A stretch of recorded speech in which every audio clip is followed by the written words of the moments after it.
Selamat siang semuanya, perkenalkan saya Anggun Arkita Dwi Malasanov dari Program Studi Teknologi Rekayasa Otomasi Angkatan 2024 dengan NIM 4403246-2001, kelas praktikum A kelompok 5. Pada kesempatan kali ini, saya akan mempresentasikan ringkasan 12 modul praktikum sistem embedded. Presentasi ini akan membahas alur pembelajaran sistem embedded secara bertahap, mulai dari konsep dasar seperti GPIO dan input-output digital, lalu akan berkembang ke interrupt, timer, komunikasi data, pembacaan sensor analog, pengendalian output, manajemen teks dengan FreeRTOS, hingga integrasi jaringan dan Internet of Things. Melalui presentasi ini, saya ingin menunjukkan bahwa seluruh modul praktikum sebenarnya saling berhubungan dan membentuk satu alur pembelajaran yang utuh, dari level pangkat keras dari paling dasar sampai ke sistem embedded modern yang terhubung ke jaringan. Nah, di sini ada tujuan praktikum. Jadi pada praktikum ini, tujuan utamanya adalah membekali mahasiswa dengan pemahaman yang bertahap dan menyeluruh tentang sistem embedded. Jadi pembelajaran yang dilakukan bukan hanya mengenal komponen atau menulis program sederhana, namun benar-benar memahami bagaimana sebuah sistem embedded bekerja dari level paling dasar sampai level aplikasi yang lebih kompleks. Mahasiswa juga diharapkan memahami bagaimana mikrokontroler membaca input dari dunia luar, misalnya seperti tombol, sensor, atau sinyal digital dan analog, lalu memproses data tersebut dan akhirnya menghasilkan output yang sesuai, seperti LED, buzzer, motor, display, atau komunikasi ke perangkat lain. Dengan kata lain, mahasiswa tidak hanya belajar program atau coding saja, tetapi juga belajar cara perangkat keras dan perangkat lunak bekerja bersama. Selain itu, pada praktikum ini juga bertujuan melatih kemampuan mahasiswa dalam menggunakan berbagai peripheral dan protokol komunikasi yang umum, seperti UART, I2C, SPI, ADC, DAC, dan PWM. Semua materi itu penting karena dalam sistem nyata, mikrokontroler itu hampir selalu harus berinteraksi dengan sensor, aktuator, memori, dan perangkat komunikasi. Nah, tujuannya itu mengenalkan cara membangun sistem yang lebih terstruktur dan responsif melalui konsep Real-Time Operating System, khususnya FreeRTOS. Di bagian ini, mahasiswa itu belajar bagaimana membagi pekerjaan ke dalam beberapa teks, mengatur prioritas, melakukan sinkronisasi, mengelola timer software, dan memahami manajemen memori agar sistem dapat berjalan stabil dan efisien.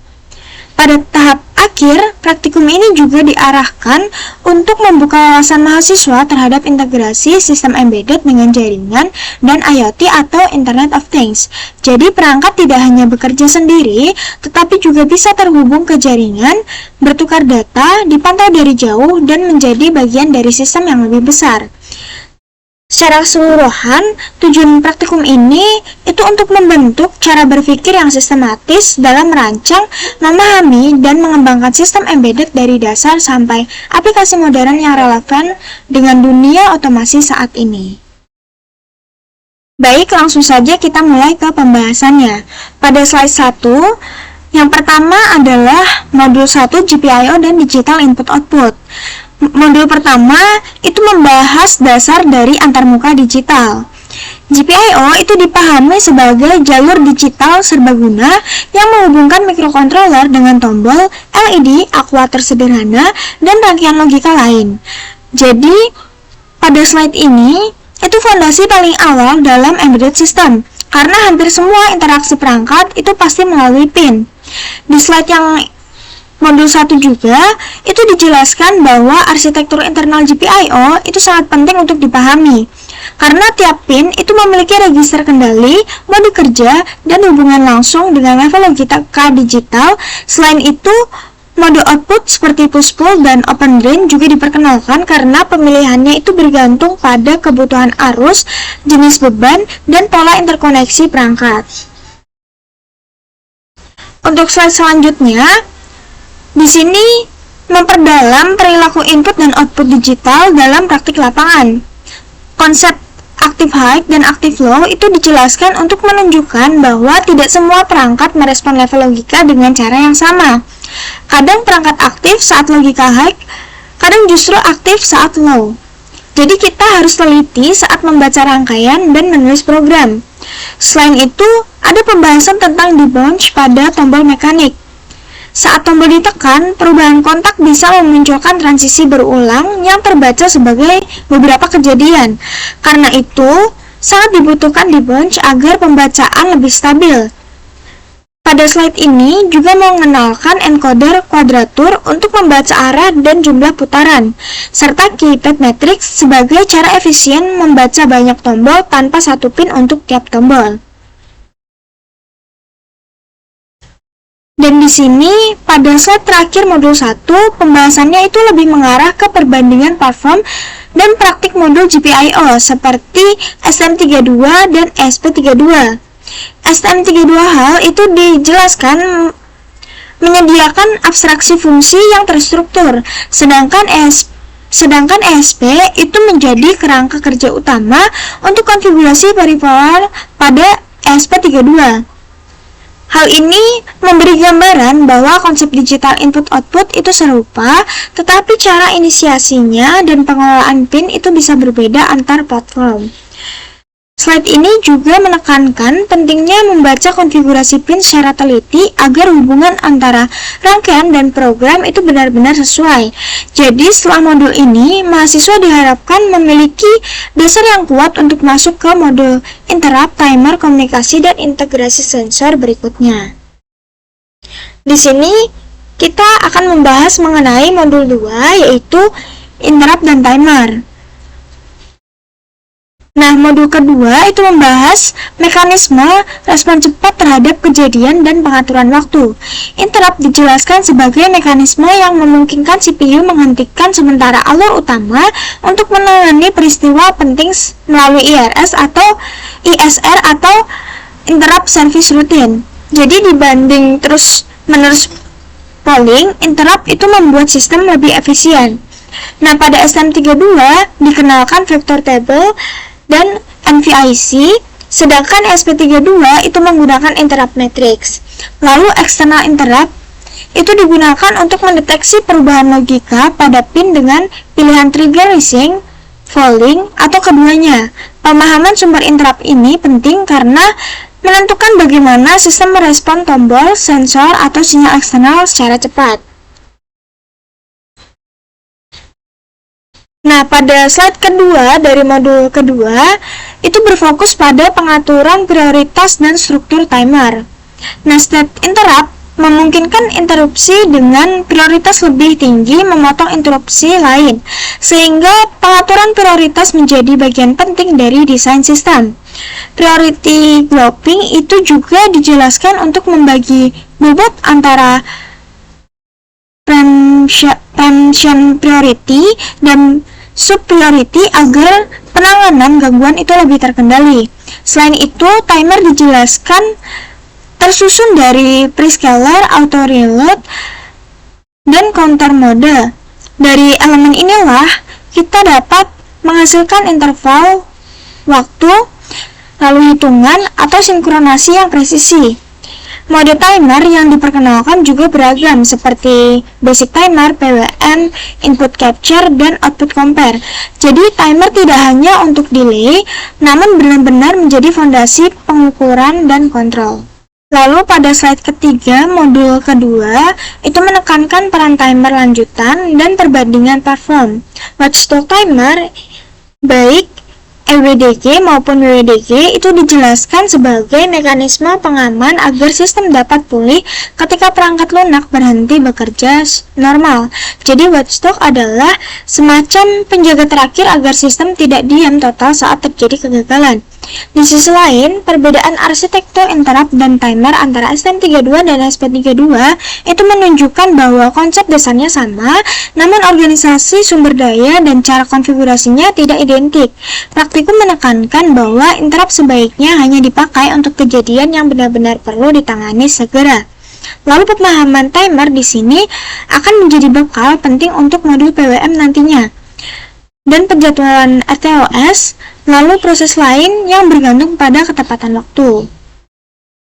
Selanjutnya ada modul 3 yaitu UART. Nah, di sini itu masih pembahasan secara mendasar mengenai komunikasi serial asinkron yang paling sering dipakai. Di slide pertama pada modul ketiga itu dijelaskan bahwa UART dibangun dari frame data yang terdiri atas start bit, data bit, parity, dan stop bit sehingga penerima dapat membaca aliran bit secara benar.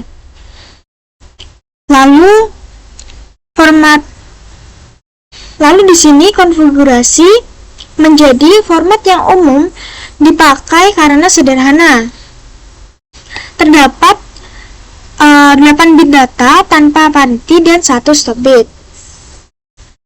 Selain itu terdapat baud rate yang menentukan kecepatan pengiriman simbol sehingga pengirim dan penerima harus laras agar data tidak rusak atau bergeser.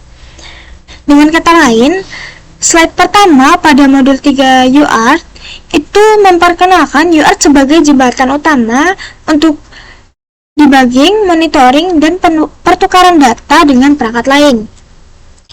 Lalu untuk slide yang kedua dari modul 3 UART itu masuk ke metode transfer datanya. Polling itu dijelaskan sebagai cara saat CPU memeriksa status UART secara berkala. Tetapi metode ini itu cenderung membebani alur utama jika dilakukan terus-menerus. Interrupt menawarkan solusi yang lebih efisien karena data bisa diterima atau dikirim saat kejadian muncul, sehingga CPU itu bisa fokus ke tugas lain di luar waktu komunikasi. Lalu DMA itu diperkenalkan sebagai metode yang lebih efisien untuk transfer data berukuran besar, karena perpindahan data bisa berlangsung tanpa campur tangan CPU secara intens.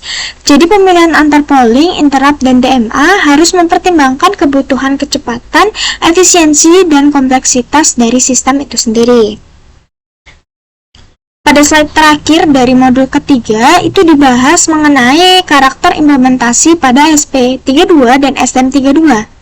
SP32 itu disebut menyediakan 3 port UART dengan pin yang dapat di-remap, sehingga fleksibilitas koneksinya menjadi salah satu keunggulan. Sedangkan jika STM32 itu dijelaskan memiliki 3 UART dengan alternate function yang lebih tetap, sehingga pemetaan pinnya itu lebih mengikuti arsitektur perangkat yang tersedia. Pada slide terakhir ini juga menyinggung mengenai konsep prime buffer, framing, CRC, dan timeout parsing, yang artinya komunikasi serial itu tidak hanya cukup hanya sekedar data terkirim, namun data juga perlu diverifikasi dan diproses dengan rapi. Jadi mahasiswa nantinya akan diarahkan untuk memahami bahwa UART memerlukan pengaturan format, sinkronasi, dan strategi pemrosesan data yang konsisten. Lalu, untuk slide selanjutnya adalah modul 4 ADC. Modul keempat itu akan membahas konversi sinyal analog menjadi data digital yang dapat diproses. ADC dijelaskan melalui 3 tahap utama, yaitu sampling, kuantisasi, dan encoding, yang artinya tegangan analog itu tidak langsung masuk ke sistem sebagai nilai fisik, tetapi harus diubah dulu menjadi bentuk digital. Resolusi 12 bit itu diperkenalkan untuk menunjukkan bahwa banyaknya tingkat kuantisasi. Semakin tinggi resolusi, maka pembacaan analog menjadi semakin lebih rinci. Selain itu, referensi tegangan berperan sebagai batas skala konversi, sehingga rumus konversi ADC harus memperhitungkan nilai referensi yang dipakai. Slide ini atau slide pertama juga menjadi dasar penting sebelum sensor analog dihubungkan ke sistem embedded untuk diukur dan dianalisis. Untuk slide kedua, modul keempat ADC itu membahas fitur ADC pada SP32 dan STM32 yang mempengaruhi pembacaan. Pada SP32 dibahas attenuation, kalibrasi, serta perbedaan ADC1 dan ADC2 yang mempengaruhi jangkauan dan stabilitas pembacaan tegangan. Hal ini penting karena di SP32 itu memiliki konfigurasi ADC yang sangat menentukan kualitas hasil pembacaannya. Sedangkan pada STM32 itu diperkenalkan Channel ADC, scanning mode, dan analog watchdog sebagai bagian dari kemampuan pemantauan input analog yang lebih terstruktur. Nah, slide pertama ini menegaskan bahwa pembacaan analog tidak cukup hanya memanggil fungsi baca, namun harus memahami karakter peripheral agar hasil lebih kuat dan andal. Lalu, slide ketiga itu menjelaskan teknik pendukung agar data analog lebih stabil dan efisien. Filter ini digunakan untuk meredam noise sehingga data sensor yang masuk ke pengolahan memiliki fluktuasi yang lebih terkendali. Jadi walaupun ADC bekerja dengan baik, data mentahannya itu tetap perlu dirapikan agar lebih layak dipakai. Selain itu, DMA itu juga dijelaskan sebagai cara agar ADC mengambil data secara berkelanjutan tanpa membebani CPU dengan proses pembacaan satu persatu. Jadi kombinasi ADC, filter, dan DMA itu memperlihatkan bagaimana akuisisi data analog dapat dirancang lebih efisien untuk aplikasi nyata. Lalu modul kelima, DAC dan PWM. Nah, di sini modul kelima itu membahas dua pendekatan untuk menghasilkan keluaran analog atau semu analog. DAC dijelaskan melalui konsep air-to-air, resolusi, dan output range untuk membentuk tegangan analog langsung dari data digital. Jadi DAC itu dipahami sebagai cara menghasilkan level tegangan yang lebih halus. Sementara itu, PWM bekerja dengan mengatur duty cycle dan frekuensi, lalu bisa dipadukan dengan filter RC untuk menghasilkan keluaran yang menyerupai sinyal analog. Slide ini juga menekankan bahwa perbandingan DAC dan PWM itu akan membantu menentukan kapan keluaran analog murni diperlukan dan kapan pendekatan pulsa sudah memadai.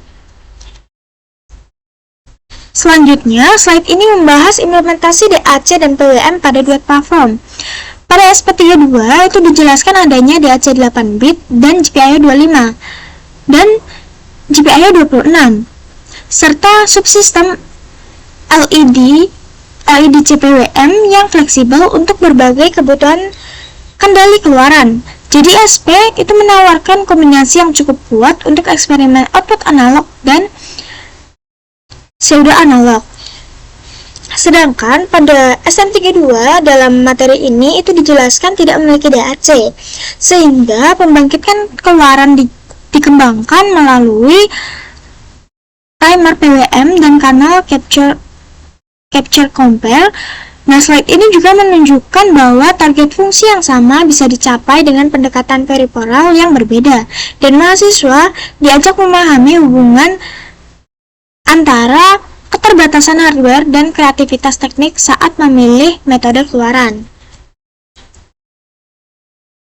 Lalu di sini menunjukkan relevansi modul terhadap sistem kontrol nyata. Aplikasi yang dibahas seperti audio sederhana, lalu pengendalian servo, kontrol motor, dan LED dimming sebagai contoh keluaran berbasis sinyal analog atau PWM. Duty cycle itu dijelaskan sebagai parameter penting pada PWM karena langsung mempengaruhi rata-rata energi yang diterima beban. Jadi dari modul ini, mahasiswa tidak hanya memahami teori sinyal keluaran, namun juga bisa memilih solusi yang sesuai antara DAC dan PWM berdasarkan kebutuhan presisi biaya dan kemampuan perangkat. Lalu modul 6, I2C Bus dan Sensor Integration. Nah, di sini membahas I2C sebagai dasar komunikasi dua kawat untuk integrasi banyak perangkat. I2C itu dijelaskan menggunakan dua jalur utama, yaitu SDN dan SCL, untuk menghubungkan master dengan satu atau lebih perangkat slave dalam satu bus. Nah, start condition, stop condition, serta bit ACK dan NACK itu diperkenalkan sebagai elemen penting yang menjaga alur transaksi tetap terstruktur. Selain itu, addressing 7-bit dan bit read atau write menentukan perangkat tujuan serta arah perpindahan data pada setiap transaksi. Jadi, slide ini memperlihatkan mengapa I2C sangat populer untuk sensor dan peripheral yang butuh koneksi sederhana namun tetap fleksibel.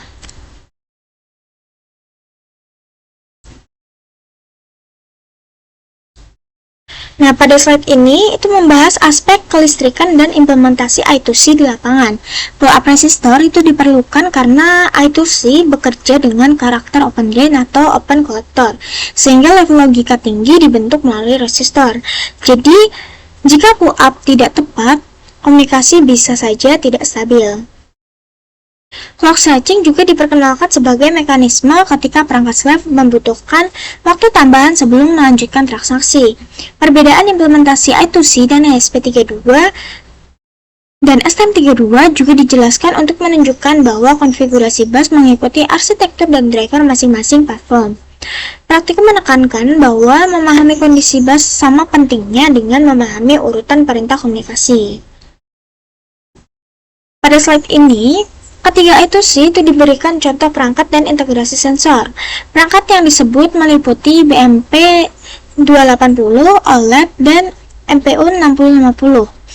Hal ini menunjukkan bahwa ekosistem I2C itu sangat luas dan memungkinkan banyak sensor atau peripheral bekerja bersama dalam satu jalur data dan clock. Bus I2C itu mempermudah integrasi beberapa perangkat karena semua bisa berbagi clock dan data selama alamatnya berbeda. Jadi setelah modul ini, integrasi sensor tidak lagi dipandang sebagai langkah terpisah, melainkan bagian alami dari desain sistem embedded. SPI bus dan storage. Nah, di sini modul ke-7 itu membahas komunikasi serial sinkron berkecepatan lebih tinggi, yaitu SPI. SPI dijelaskan menggunakan jalur MOSI, MISO, SCLK, dan CS untuk memindahkan data secara sinkron antara master dan slave. Mode SPI itu ditentukan oleh komunikasi CPOL dan CPHA, sehingga kecocokan timing antara perangkat menjadi syarat penting komunikasi yang benar. Dibandingkan I2C, SPI itu umumnya menawarkan kecepatan yang lebih tinggi. Namun, konsekuensinya jumlah pin yang diperlukan juga akan lebih banyak. Nah, slide ini memperluas wawasan mahasiswa tentang pilihan protokol komunikasi sesuai kebutuhan performa sistem. Pada modul ke-7, slide yang ini itu membandingkan SPI dan I2C dari sisi kecepatan, jumlah pin, serta jumlah perangkat yang dapat dikelola pada satu bus. Jadi mahasiswa diajak melihat bahwa pemilihan bus komunikasi selalu melibatkan trade-off. Di bagian storage itu materi menyebut MVS, SPI, VVS, dan yang lainnya itu sebagai pilihan media penyimpanan data dalam sistem tertanam. Nah, ini menegaskan bahwa komunikasi tidak berhenti pada sensor saja, namun juga sangat berhubungan dengan cara data disimpan dan diakses. Lalu, untuk slide yang ketiga itu membahas karakter implementasi SPI dan ESP32 pada SP32 dan STM32. Nah, perbandingan keduanya itu menunjukkan bahwa kedua platform sama-sama menyediakan dukungan bus yang kuat, tetapi cara konfigurasinya berbeda. Selain itu, pemilihan storage dan antarmuka bus itu harus mempertimbangkan kapasitas dan kecepatan akses serta kesederhanaan integrasi dengan aplikasi.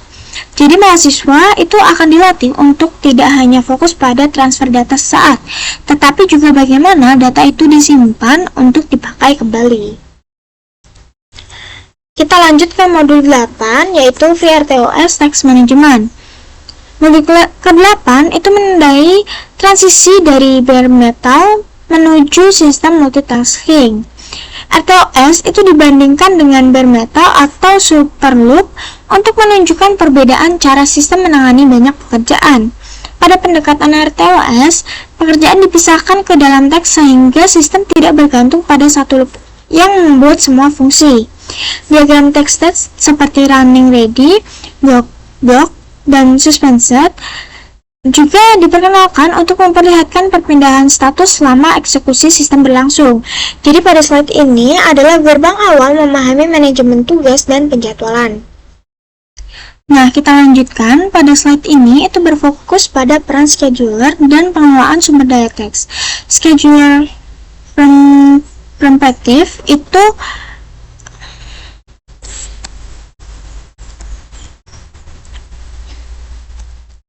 lalu kita akan melanjutkan ke slide berikutnya. Slide ini itu berfokus pada peran scheduler dan pengelolaan sumber daya teks. Nah, di sini dapat kita baca dibahas untuk menunjukkan perbedaan cara CPU berpindah dari satu teks ke teks lainnya. Time slicing membantu membagi waktu eksekusi antar teks yang setara prioritasnya agar sistem tetap responsif. Segmented manajemen itu menjadi perhatian penting agar tiap teks memerlukan ruang memori yang cukup agar berjalan stabil. Jadi, melalui slide ini, itu mahasiswa mulai menyadari bahwa desain teks itu sangat berpengaruh terhadap performa dan penggunaan memori sistem. Nah, selanjutnya, ini menjelaskan perbedaan implementasi FreeRTOS pada platform utama. Nah, SP32 itu dibahas dalam konteks dual core, sehingga pendekatan penjadwalannya itu terasa memiliki nuansa yang lebih kaya dibanding sistem inti tunggal. Sementara itu, STM32 diposisikan sebagai implementasi single core yang tetap kuat untuk memahami dasar FreeRTOS secara runtut dan terkontrol. Nah, slide ini itu menegaskan bahwa konsep RTOS bersifat umum, tetapi detail implementasinya tetap dipengaruhi arsitektur perangkat keras. Nah, sekarang kita lanjut ke modul 9, QoS, Malware, dan Mutex. Di sini dapat kita baca terlebih dahulu.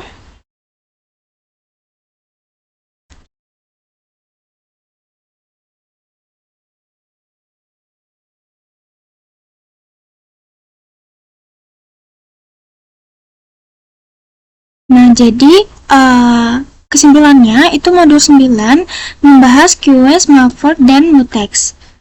Ini adalah mekanisme penting untuk komunikasi dan sinkronasi antara teks dalam FreeRTOS. Free digunakan untuk mentransfer data antara teks secara aman. Pola yang paling umum adalah FIFO, sehingga data yang masuk lebih dulu akan diproses terlebih dahulu. Dia sangat cocok untuk pola produser konsumer, misalnya teks sensor mengirim data ke teks pemrosesan. Semaphore itu lebih cocok digunakan untuk signaling. Nah, binary dari semaphore itu digunakan untuk event sederhana, misalnya tombol ditekan atau ISR memberi sinyal ke teks. Konteks semaphore itu digunakan saat kita ingin menghitung resource yang tersedia, misalnya jumlah koneksi atau slot tertentu. Dan modul 9 juga membahas mutex. Mutex adalah untuk melindungi shared resource, misalnya UART, display, atau variabel global tertentu yang tidak boleh diakses dua teks sekaligus.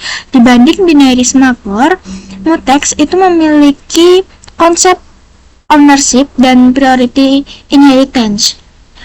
Priority inheritance penting untuk mencegah priority inversion, yaitu kondisi saat teks prioritas tinggi tertahan oleh teks prioritas rendah yang sedang memegang resource. Nah, modul ini juga menjelaskan deadlock, yaitu kondisi dua teks saling menunggu resource satu sama lain. Untuk mencegahnya, kita harus konsisten dalam urutan looking dan sebisa mungkin itu memakai timeout serta menjaga critical section tetap singkat.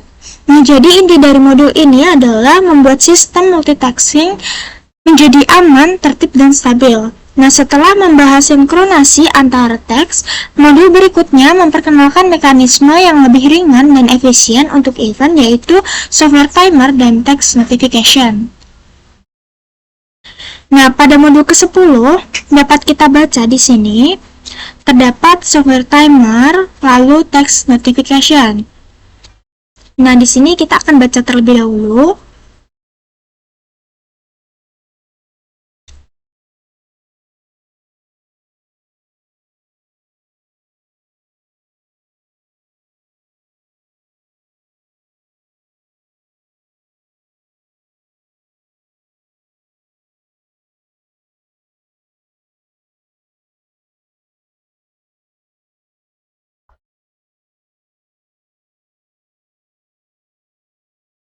Nah, untuk modul ke-10 itu membahas software timer dan text notification. Software timer seperti pada slide yang pertama itu adalah cara menjelaskan fungsi tertentu setelah waktu tertentu tanpa harus membuat teks khusus. Hal ini membuat desain sistem lebih hemat dan lebih rapi. Ada dua jenis teks software timer, yaitu one-shot dan auto-reload. One-shot itu cocok untuk timeout atau debound, sedangkan auto-reload itu cocok untuk event periodik seperti blink-in LED, sampling routine, atau status monitoring. Nah, yang penting dipahami di sini adalah callback software timer itu harus singkat dan tidak boleh blocking. Callback itu sebaiknya hanya melakukan aksi ringan atau memberi sinyal ke teks lain. Nah, bagian berikutnya adalah text notification. Nah, text notification ini adalah mekanisme komunikasi point to point yang sangat efisien karena setiap teks sudah memiliki notification value bawaannya. Jadi, untuk beberapa kebutuhan, kita tidak perlu membuat queue atau semaphore itu tambahan. Nah, text notification itu bisa digunakan sebagai binary sinyal, counting machine, event bits, atau pembawa nilai 32 bit. Karena lebih ringan dan lebih cepat, fitur ini sangat cocok untuk komunikasi sederhana, terutama dari ISR ke teks. Nah, modul ini juga menunjukkan bahwa pada sistem embedded kita harus memilih alat yang paling sesuai. Tidak semua hal harus diselesaikan dengan queue atau semaphore. Nah, untuk kebutuhan sederhana dan cepat, software timer dan text notification itu justru lebih efektif. Nah, setelah membahas teks dan sinkronasi, kita akan masuk ke topik berikutnya yang sangat menentukan kestabilan sistem, yaitu manajemen memori. Nah, modul ke-11 yaitu Memory Management dan Advanced Feature. Nah, dapat kita baca di sini.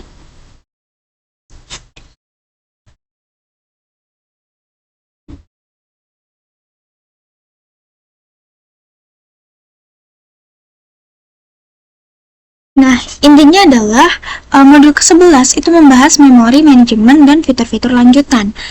Ini adalah salah satu topik yang paling penting karena kapasitas RAM pada microcontroller itu sangat terbatas. Kesalahan kecil dalam pengelolaan memori bisa membuat sistem crash, hang, atau mengalami perilaku yang sulit dilacak. Nah, materi ini menjelaskan perbedaan antara stack dan heap. Stack digunakan tiap teks untuk menyimpan variabel lokal, konteks, dan jalur eksekusi. Kalau ukurannya terlalu kecil, bisa terjadi stack overflow. Karena itu, FreeRTOS itu menyediakan cara untuk memantau high water mark dan mendeteksi overflow. Heap digunakan untuk alokasi dinamis. Di FreeRTOS itu ada beberapa skema heap, seperti heap 1 sampai 5 yang masing-masing punya karakteristik berbeda. Dalam praktik umum, heap 4 itu banyak digunakan karena mendukung free dan closing sehingga aman terhadap fragmentasi. Nah, modul ini juga membahas static allocation dan dynamic allocation. Nah, static allocation itu lebih deterministic dan aman, sedangkan dynamic allocation itu lebih fleksibel tetapi harus diawasi lebih ketat. Jadi tidak ada pilihan yang mutlak, semuanya tergantung pada kebutuhan sistem.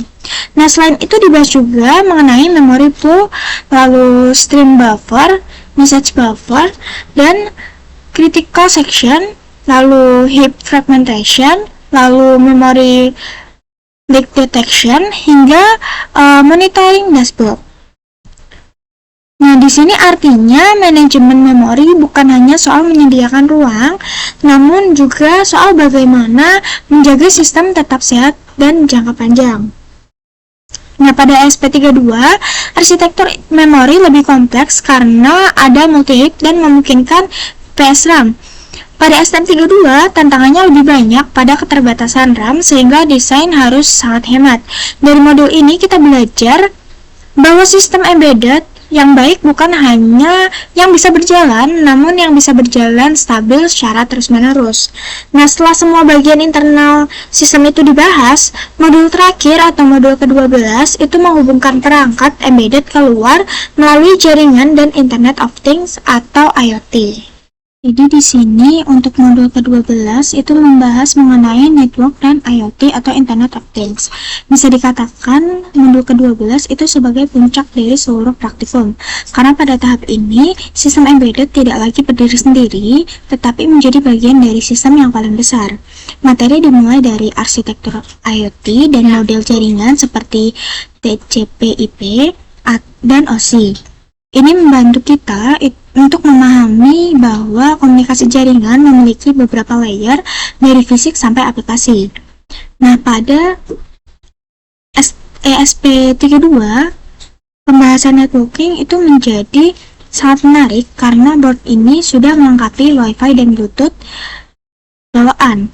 Nah, karena itu ESP32 sangat cocok untuk implementasi Wi-Fi station, access point, HTTP server, HTTP client, MQTT, dan yang lainnya. Nah, sedangkan pada STM32, networking tidak built-in sehingga perlu modul tambahan seperti ESP01, W5500, atau HM10. Dari sini terlihat bahwa pemilihan platform sangat mempengaruhi pendekatan implementasi sistem.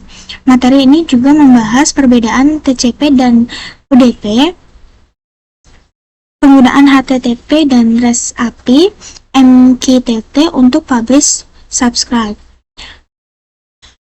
Dan dapat kita lihat bagian pentingnya adalah keamanan jaringan, seperti penggunaan WPA2, TLS, dan penyimpanan kredensial secara aman.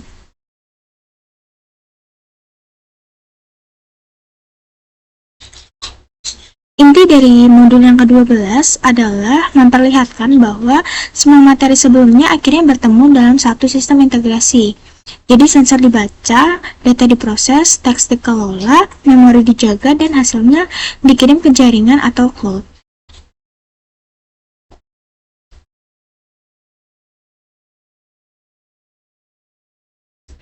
Nah, jadi secara umum hasil pembelajaran dari ke-12 modul dapat kita baca di sini. Mahasiswa memperoleh pemahaman bertahap mengenai antarmuka digital, interrupt timer, komunikasi serial, hingga akuisisi dan keluaran sinyal analog. Kemampuan integrasi perangkat berkembang melalui pengenalan I2C, SPI, storage, serta hubungan antarmuka komunikasi dengan sensor dan media simpan. Pada sisi perangkat lunak, FreeRTOS memperkenalkan cara berpikir multitasking, sinkronisasi, manajemen memori, dan efisiensi layanan sistem. Puncaknya terdapat pada modul ke-12, yaitu modul networking dan IoT atau Internet of Things, yang memperlihatkan bagaimana seluruh konsep sebelumnya dapat diarahkan menuju sistem embedded yang terhubung. Jadi secara keseluruhan, praktikum ini membentuk dasar analitis untuk membaca konfigurasi, memahami alur data, dan mengevaluasi perilaku sistem tertanam. Nah, kesimpulannya adalah, sebagai penutup, kesimpulannya adalah pembelajaran dalam 12 modul ini membangun pemahaman yang menyeluruh tentang sistem embedded, mulai dari level interaksi hardware, komunikasi data, akuisisi sinyal, pengelolaan sistem real-time, sampai integrasi jaringan dan IoT atau Internet of Things. Materi yang dipelajari tidak berdiri sendiri, tetapi saling berhubungan dan membentuk satu alur pembelajaran yang utuh. Dari sini, mahasiswa dapat memahami bahwa merancang sistem embedded bukan hanya soal menulis program atau mengcoding saja, tetapi juga soal memahami interaksi antara perangkat keras, perangkat lunak, komunikasi data, dan kebutuhan aplikasi. Sebagai saran, kedepannya praktikum ini akan semakin kuat jika ditambah mini project integratif yang menggabungkan antara GPIO, komunikasi, FreeRTOS, sensor, dan networking dalam satu sistem kerja nyata. Dengan begitu, mahasiswa dapat melihat secara langsung bagaimana semua modul bertemu dalam satu implementasi.